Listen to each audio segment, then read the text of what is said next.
Queridos amigos, sean bienvenidos a esta serie de la naturaleza del hombre. El tema de la semana pasada y el tema de hoy es lo que pensé, lo que dije y lo que entendió. La verdad sobre la comunicación humana. Bueno, aprovecho también para dar la bienvenida a Itamar que nos acompaña en este video. Hola y bienvenidos a todos. La semana pasada, bueno, estuvimos hablando de la importancia de tener una comunicación de calidad, de hablar claramente. También vimos de que la comunicación se da de dos maneras, básicamente, la comunicación verbal y la comunicación no verbal. Y la comunicación verbal puede ser escrita o hablada, y la comunicación no verbal puede ser por gestos, por señales de luz, banderas, dibujos, etcétera. Y vimos de que ambos tipos de comunicación son esenciales en la comunicación humana y que debemos dominarla de una manera correcta. También explicamos la semana pasada acerca de el esquema de la comunicación. Habíamos dicho que en el caso de una comunicación, pues hay una barrera, esta línea que ustedes ven en la mitad de la pantalla, una línea azul, representa esa barrera de la comunicación en el momento en que el mensaje pasa de una persona a la otra. Y explicamos la semana pasada que la comunicación se desarrolla en cuatro etapas básicamente. Entonces, la primera etapa es lo que pensé, es decir, mi idea, lo que pasó por mi mente. Enseguida, pues viene lo que dije, porque hay una diferencia, lo que explicamos la semana pasada, que hay una diferencia a menudo entre lo que pienso y lo que digo. A menudo no escogemos las buenas palabras Y ni el buen tono. y ni el buen tono, y a veces que decimos algo completamente diferente de lo que pensamos, ¿sí? Entonces, esto es un problema. Y una vez que lo digo, que lo articulé, ya pasó al otro lado. Estamos en la otra extremidad de la comunicación. Y entonces viene la tercera etapa, es lo que escuché. Ya estamos hablando del punto de vista del personaje en blanco. Entonces, él escuchó. Hay veces que hay diferencia entre lo que se dice y lo que se escucha. ¿Ok? Puede ser por el tono de voz, por las palabras y también puede ser influenciado por la sensibilidad de la otra persona, del Es, receptor. hay diferentes cosas, ¿eh? Pero entre esas cosas pueden haber, por ejemplo, hay personas que tienen problemas de audición, entonces no perciben bien ciertas frecuencias de audio. Y cuando la persona tiene un tono muy agudo, pues la otra persona no le va a entender bien. O hay personas que tienen dificultad en entender o que no están acostumbradas a escuchar de una manera atenta. Y enseguida, pues viene la cuarta etapa, es lo que entendí, es decir, hablando del personaje que está al frente, ¿no? El blanco. Él entendió. ¿Qué entendió él? Lámpara china. Entonces, al inicio, nosotros vemos de que al inicio se habla de un foco, es una lámpara LED eléctrico, en todo caso, y él entendió una lámpara china. Lo único que hay en común es de que dan luz, pero no es la misma cosa. Y la otra persona, pues dice, ¿y este por qué me habla de lámpara china? Estamos haciendo una instalación eléctrica. Entonces, puede haber una ruptura, una distorsión del mensaje que se comunica. Y habíamos dicho la semana pasada que hoy vamos a explicar algunas técnicas de cómo evitar esas pérdidas de comunicación. Entonces, vamos a presentar, y esa es la técnica de la reformulación. En la técnica de la reformulación, pues vamos a empezar de la base que es una comunicación estándar. Y como lo dijimos en el slide anterior, hay una pérdida de la información, es decir, lo que pensó el personaje en negro no es exactamente lo que entendió el personaje en blanco. Ahora, ¿cómo hacer de que esta información sea verificada? Entonces, la reformulación consiste en que el personaje que recibe, el blanco, va, primero que todo, a analizar la información y la va a Exponer conceptualizar. y la va a exponer. Sí, la va a exponer. Entonces, va a decir lo que pensé. Lo que pensé fue lo que entendí. Le va a decir, ok, permítame, yo reformulo lo que usted me dijo para ver si es eso lo que usted me quiere decir. Entonces, lo que pensé fue, enseguida lo dice, ok, lo transmite al personaje en negro, el personaje en negro lo escucha, lo entiende esta vez, entendió exactamente lo que el personaje blanco quiso, Entendió entendió. de lo que él dijo. Ahora hay una comparación que se hace entre lo que pensé inicialmente y lo que entendí al final, en el retorno, y esa comparación me va a decir, no, no es eso, ¿ok? Entonces enseguida, ¿qué va a hacer? va a Volver a formular. volver a formular. No, lo que quise decir, y entonces ya va a agregar tal vez más precisión, va a tratar de entender qué fue lo que hizo distorsionar el mensaje. Yo hablé de un foco eléctrico y la persona entendió una lámpara china. ¿Por qué? ¿Qué fue lo que yo dije o qué faltó decir o qué pude decir de otra manera, de una manera más adecuada? Entonces va a optimizar la transmisión del mensaje. Entonces lo vuelve a decir, el otro lo escucha y ahora lo entiende. Por dos razones. Uno, el mensaje va a ser reformulado una segunda vez de una manera Más clara. más clara, más completa. Segundo, el que recibe va a tener la notificación de que el mensaje que entendió inicialmente no era lo que el otro quería decir. Entonces esa interpretación va a ser anulada y va a estar más, va a tener más probabilidades de recibir el buen mensaje. Entonces ahí el que entendió vuelve a reformular, ¿ok? Lo que pensé, lo que dije, lo que escuché.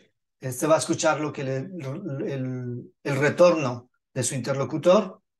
Va a comparar lo que pensó inicialmente con lo que recibió como retorno y va a validar y va a decir, sí, exactamente eso es.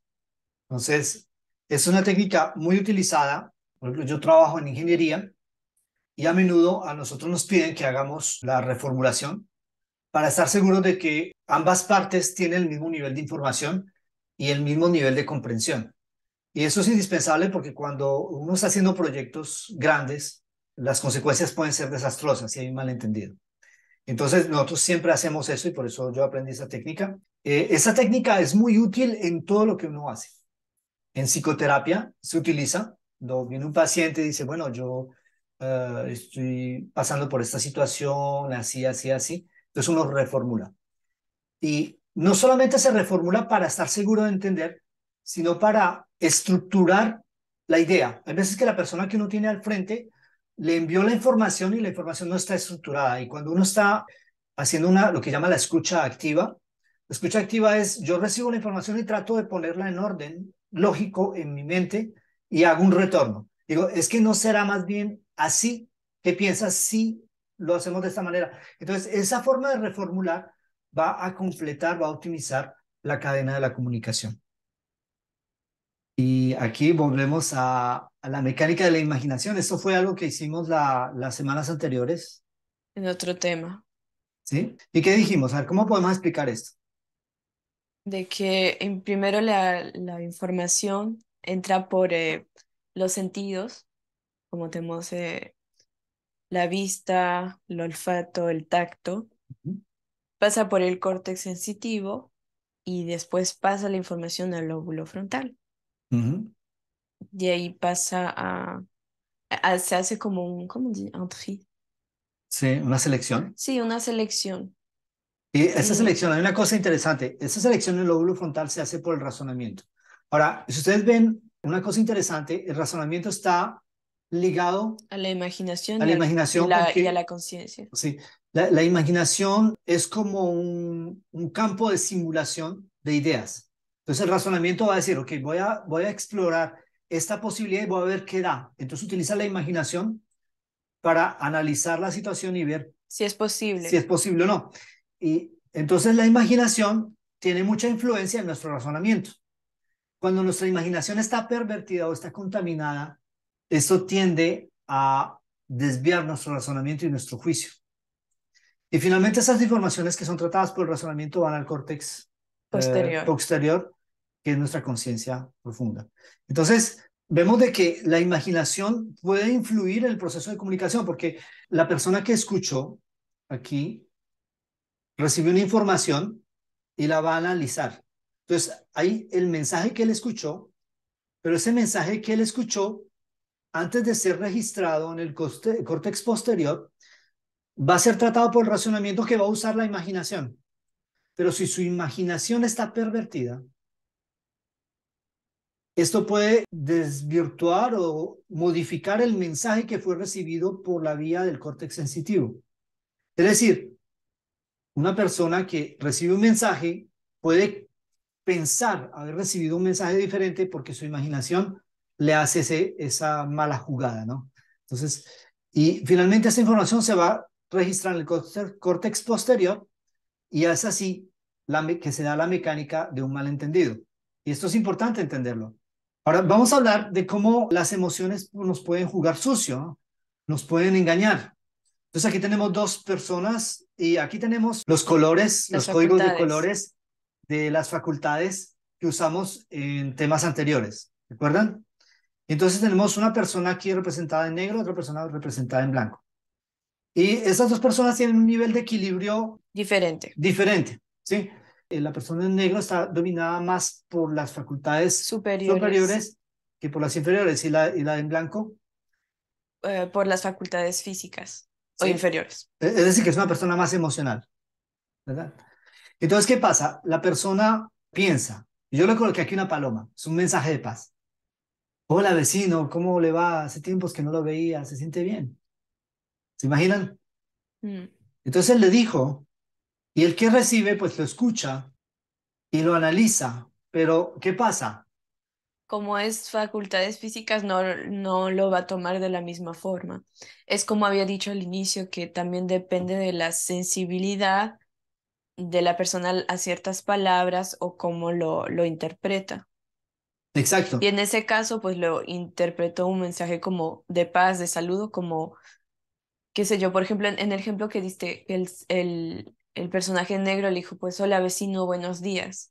El de blanco puede decir, ay, este ya me está buscando pelea, querer O qué pedir tiene más de bueno información. este día. Claro, ¿Y a usted qué le importa que no me ve? Es que le sí. tengo que dar cuentas. Y puede empezar una pelea, ¿sí o no? O seguro quiere estar ahí chismoseando cosas. Y este ya me está investigando. A lo mejor está ligado con mi ex mujer, que no sé, Sí. alguna cosa le va a salir, porque su mente, sus emociones le juegan sucio, los engañan, lo engañan. Entonces, ¿qué pasa? Que aquí hay un nivel superior de dificultad de comunicación Y de malentendido. que es debido a las emociones. Es decir, cuando nosotros estamos bajo el golpe de las emociones, recibimos un mensaje y lo desnaturamos. No lo analizamos correctamente porque nuestra imaginación tiene mucha influencia en nuestro razonamiento. ¿Okay? Entonces, eso es importante entenderlo. Nosotros ya hemos hablado bastante acerca de las facultades superiores y ustedes van a ver que todo este seminario funciona mucho en torno a ese principio de facultades superiores, inferiores, facultades morales, facultades intelectuales, facultades físicas o inferiores. Muy bien. Ahora, aquí hay un texto que le va a caer como un balde de agua a todos los que somos, digo, somos padres de familia. ¿Qué padre de familia o qué madre de familia no ha perdido paciencia con sus hijos? El que esté libre de pecado, que tire la primera piedra, ¿sí o no? Esto está en el libro Conducción del Niño. Ese texto a mí me cayó como un balde de agua fría y es muy cierto lo que dice y tenemos que aplicarlo en nuestra vida. En Eh, Conducción del Niño 230, párrafo 5. Dice, a veces cuando están fatigados por el trabajo o oprimidos por las preocupaciones, los padres no mantienen un espíritu tranquilo, sino que manifiestan una falta de tolerancia que desagrada a Dios y ensobrece a la familia. Padres, cuando os sentís enojados, no debéis cometer el gran pecado de envenenar a toda la familia con esa irritabilidad peligrosa. En tales oportunidades, vigilaos doblemente y resolved que sólo saldrán de vuestros labios palabras amables y animadoras. Al ejercer así el dominio propio, os fortaleceréis. Vues- Vuestro sistema nervioso no será tan sensible. Jesús conoce vuestras debilidades y él mismo ha compartido vuestras vicisitudes en todas las cosas, Leíste menos... vuestras. Jesús conoce Ah, nuestras. Jesús conoce nuestras debilidades y él mismo ha compartido nuestras vicisitudes en todas las cosas, menos en el pecado. Por lo tanto, ha preparado un camino adecuado para nuestra fortaleza y capacidad. Pues aquí eso es muy, muy, muy cierto. En un hogar a veces son los padres, a veces también son los hijos, ¿no? Cuando llegan a cierta edad, ya están más adultos, pueden a veces tener una influencia bastante poderosa para alterar los nervios de los padres. Pero en todo caso, en el hogar, que sea el papá, la mamá o los hijos, cualquiera que empieza a tener un lenguaje hostil, ¿qué va a hacer en el otro? pues lo va igual, se va a volver hostil. Exacto. Es decir, Contamina contamina el la ambiente. tranquilidad. Mm, contamina el ambiente, contamina la tranquilidad. Entonces, nosotros vemos que una actitud hostil o una comunicación hostil puede traer hostilidad, Al hogar. violencia, agresividad en el otro. Es decir, nuestros males internos van a despertar los males internos de la otra persona. ¿Y cómo podríamos explicar esto en gráficas? Tenemos el mismo diagrama. Aquí tenemos una persona bastante emocional en blanco, ¿no? Mm. Pero bastante emocional también el que está en negro. Y está irritado, está de mal genio. Llegó cansado por el trabajo, Pasó mal día. pasó mal día y fuera de eso, cuando llega a la casa, pues nada va, nada va y sorpresitas. Lo que tenía que haberse hecho no se ha hecho, nadie ha hecho sus deberes, están peleando en la casa, etcétera. Bueno, en fin, llegó, está con un estado de ánimo bastante malo. Entonces, ¿qué va a pensar? Aquí le coloqué un símbolo de radioactivo. Tiene un pensamiento tóxico, ¿sí? Y eso, atención, no hay juicio porque nos puede pasar a todos. Y seguro que nos ha pasado Y todo. seguro, no, a mí me ha pasado y hasta hace poco me pasó, ¿ah? Entonces, no puedo, no tengo piedra en la mano, no se preocupen, yo no le puedo tirar a ninguno la piedra, pero si a alguno no le ha pasado, por favor, prepare su piedra, la recibimos con mucho gusto. En todo caso, a veces llegamos y estamos en ese estado de ánimo y ¿qué va a pasar? Tenemos un pensamiento tóxico. Y cuando tenemos el pensamiento tóxico, lo peor que podemos hacer es decirlo, es expresarlo verbalmente, Hablar, hablar. Y lo que escucha el otro, que también está en un estado emocional, ¿qué va a pasar? Lo que entiende, pues se va a enojar. si de Y una si hay cara un de choque cólera, ¿sí? Y el estado de ánimo, la irritación que había en el primero se transmite en al el segundo. segundo, y del segundo al tercero, y del tercero al cuarto, y así toda la familia y hasta el perro se ponen mal. Y si tienen un loro también, el loro también se pone mal. Entonces, eso es algo que nosotros debemos entender de que de nuestra comunicación nosotros tenemos que ser responsables y somos De lo responsables que de lo decimos. que decimos, de lo que expresamos. Y lo que expresamos, a veces no decimos nada, pero hacemos gestos. Y yo quisiera dar un ejemplo, por Mm, ejemplo, bueno, sobre la importancia de las palabras, ujú, porque la mayoría dice, por ejemplo, cosas feas a una persona y después se disculpa y ya como si nada. ujú, Pero tenemos que tomar en cuenta que no, las palabras son importantes, tienen un peso. El ejemplo es una cosa una técnica que usan para enseñarle a los niños sobre la importancia de las palabras y les invito a que lo hagan. Cojan una hoja pues plana y la van a arrugar. Vamos a coger una hoja. Aquí Pues tenemos una hoja para lo que está diciendo Itamar. sí, esa es como la estima, el alma de de la persona, ¿ok? Ya, ok, Ya, entonces van a arrugar la hoja. Y el hecho de arrugar la hoja es cuando le dicen cosas feas o a la persona, ujú. ¿ya? Y ahora traten de volverla a ponerla como antes, a que Ah, quede planita como antes.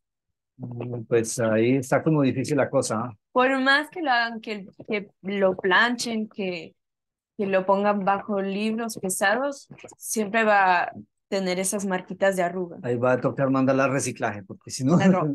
Entonces así pasa con las personas, por más que luego uno se quedó. disculpe. Y cuando uno lo vuelve a poner como antes, es cuando se disculpa. Claro, Por más que uno se disculpe, las palabras tienen un peso y dañan a las personas.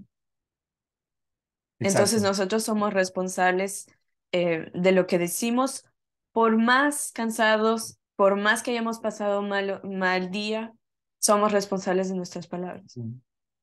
Y Dios nos pedirá cuentas de esas palabras. Es nuestro deber pedir perdón cuando nos equivocamos, Sí, pero no podemos evitar las las consecuencias consecuencias. de lo que decimos. Y una vez que el daño está hecho, Y muchos de y nosotros, debemos lamentarlo. incluyéndome a mí, nos olvidamos de la importancia de las palabras, porque creo que Mm, siendo niños no, no nos enseñan. o sea, no nos explican bien el peso de las palabras, Ujú, no nos enseñan lo importante y en algunas culturas nunca lo enseñan ujú.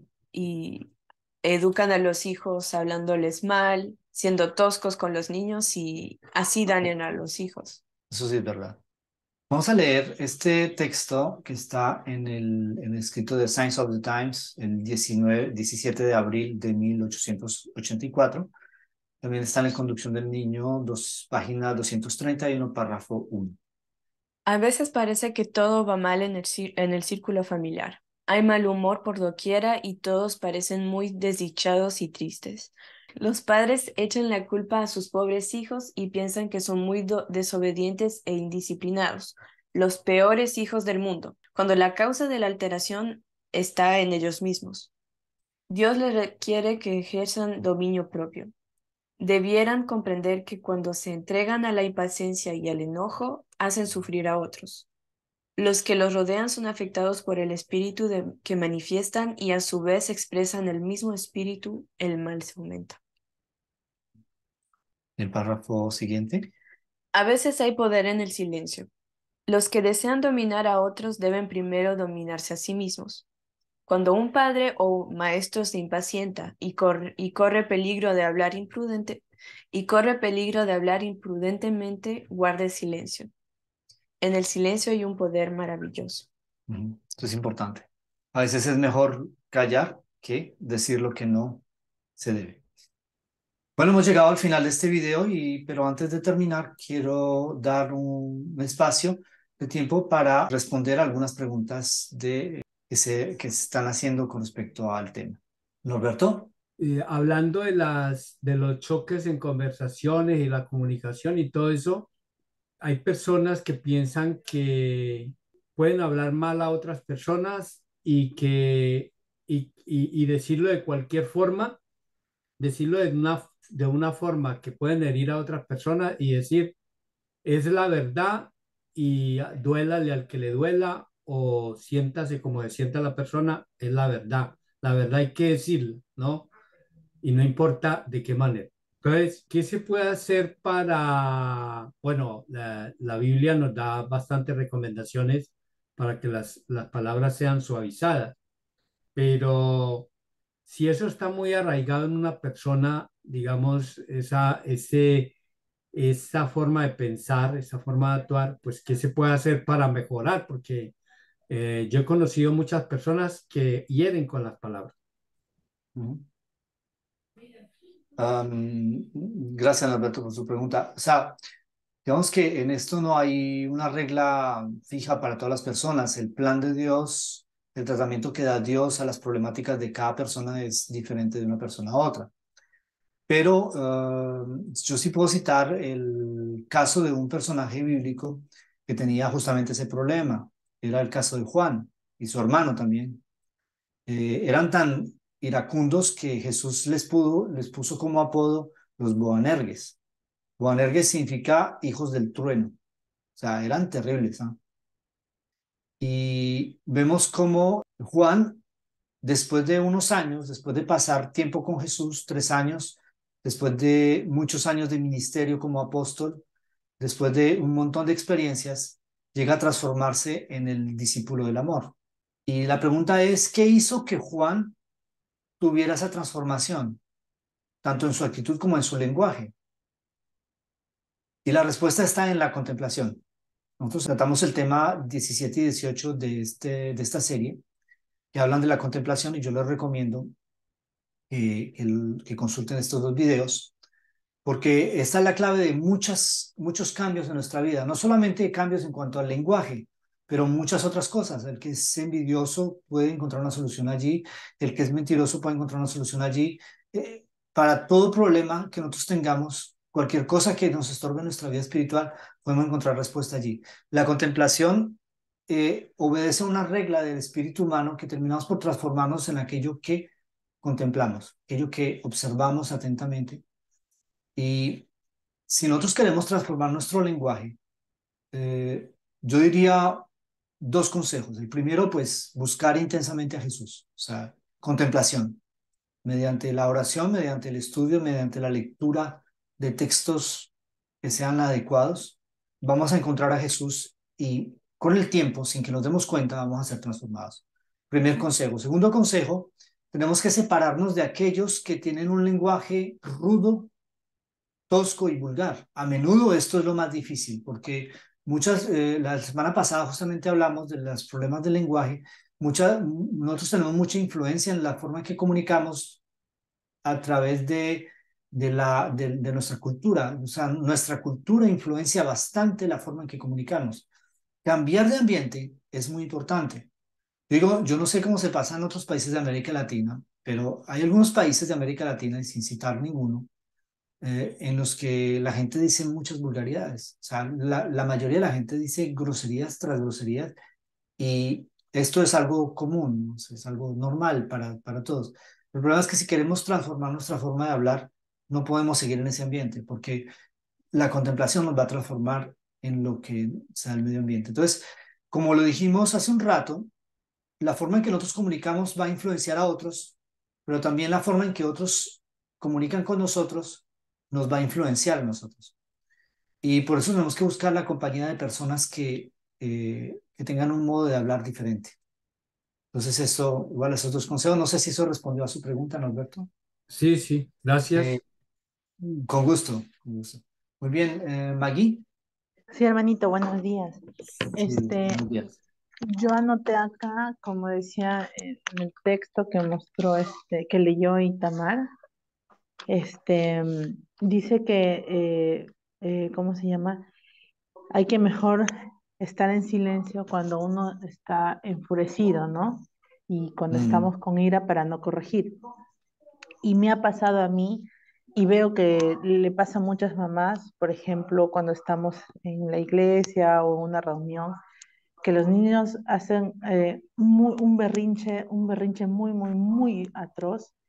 Y a veces, como le digo, no solamente yo, sino varias mamás, que en ese momento los agarran, les da una palmada, otra mamá los grita, otra mamá he visto que les tapa la boca a los niños, o sea, no es, de repente es el impulso para callarlos o no caer en vergüenza, no sé.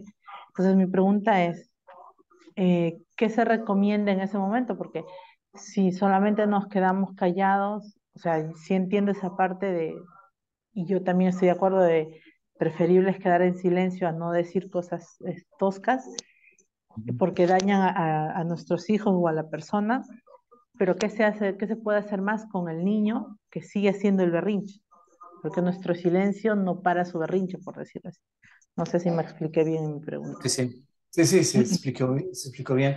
Yo le contestaba a alguien que me decía, cada vez que vamos al supermercado, el niño hace un capricho, quiere comprar cosas que no son buenas para su salud y cuando le digo que no, se tira al piso, llora y patalea y hace una catástrofe. ¿Qué hago en ese momento?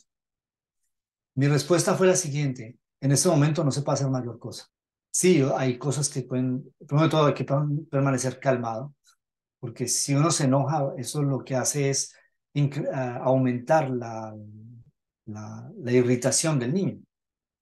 Pero no es en ese momento que hay que actuar. Es decir, cuando el berrinche viene, el problema venía desde hace mucho rato atrás. Es decir, que la acción tiene que ejecutarse antes en el hogar, antes durante toda la educación del niño. Y es decir, que un trabajo de varios meses finalmente va a dar su resultado y cuando se llega a esos momentos, pues el niño simplemente no va a reaccionar de esa manera. Entonces, a menudo los padres dicen, pues que yo no entiendo por qué mis hijos son tan tremendos, tan irritables. Ok, entonces, a ver, ¿cómo se pasan las cosas en la casa? Ah, pues es que son muy cansones y en la casa hacen desorden por todos lados, se pelean, gritan. Ah, ¿y usted qué hace para resolver? No, pues yo les pongo la tele para que vean. Ah, ok. Y cuando no puede, no, pues yo también les grito porque, ok, entonces les está enseñando a gritar mediante un grito, ¿sí? Ya, es que se pegan entre ellos, se pelean. Ok, ¿y usted qué hace? No, pues yo le castigo, le doy un golpazo para que deje de estar violento con su hermano. O sea, aplico la violencia para que el niño no sea violento. ¿Cómo el niño puede entender esas cosas? ¿Sí? Y bueno, ok, y es que usted con su esposa se discuten, es que hablan fuerte, es que...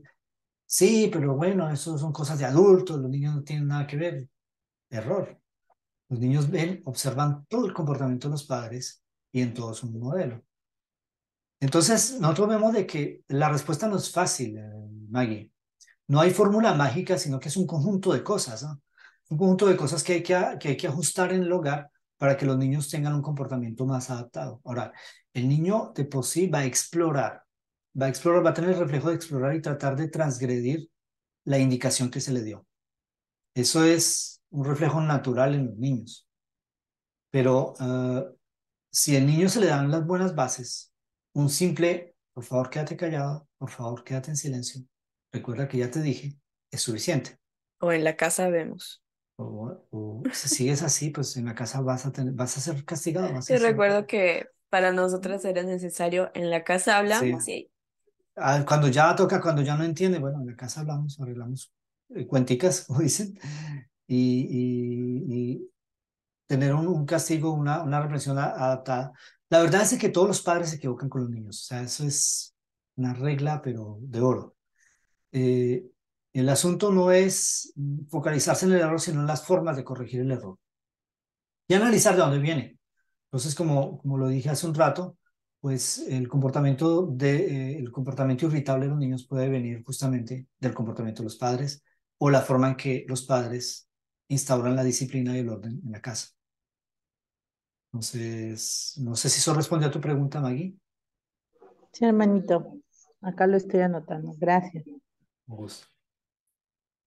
Bueno, queridos amigos, hemos terminado este video. Una vez más, un video un poquito largo, pero hemos querido tratar el tema de la manera más completa posible. Les agradecemos por su atención. Agradezco también a Itamar que nos acompañó en este video. Gracias a todos nuestros amigos que participaron en la grabación de este video. Las preguntas que fueron hechas, muy importantes, ayudan a completar el tema. Y que Dios les bendiga, que Dios bendiga su curiosidad. Si este video les parece interesante, no duden en darle un like y sobre todo suscríbanse a la cadena y compártanlo con sus amigos, familiares y con todos los que quieran. Es una forma de apoyar nuestro ministerio. Que Dios les bendiga y hasta la próxima. Chao.